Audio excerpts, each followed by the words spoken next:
Tamén podemos utilizar o WhatsApp para facer difusión de mensaxes a varias persoas ao mesmo tempo. Para elo temos dúas ferramentas, o grupo ou a difusión. Podemos acceder a crear un grupo ou unha difusión premendo nos tres puntiños que temos na parte superior dereita da nosa principal pantalla de WhatsApp.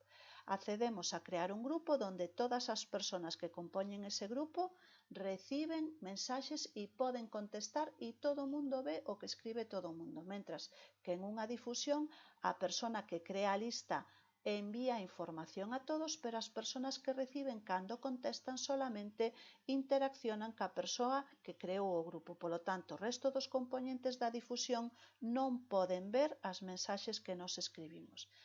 Que vamos a facer? Pois elegir a opción de grupo ou difusión. Nos levará á nosa axenda onde iremos elexindo as persoas que participan, que se irán tamén sinalando na parte superior da pantalla. Unha vez que temos claro cantas persoas e que persoas queremos na lista de difusión ou no grupo, simplemente pulsamos o botón verde de avanzar. O seguinte paso é asignarlle un nome. Poñeremos un nome e poderemos chequear novamente cales son as persoas que están incorporadas a ese grupo ou a esa nova difusión.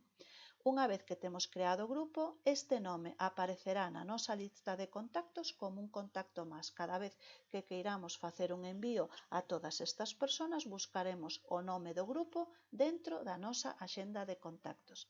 Temos xa configurado o noso grupo, pero se queremos detallar máis partes da configuración, novamente volveremos aos tres botonciños que temos na parte superior dereita da nosa pantalla e podremos modificar a información do grupo, poderemos volver a agregar persoas, engadir archivos ao grupo, buscar persoas que a compoñen, silenciar as notificacións, cambiar a apariencia do fondo e facer máis actuacións co grupo como silencialo ou como salirnos do propio grupo.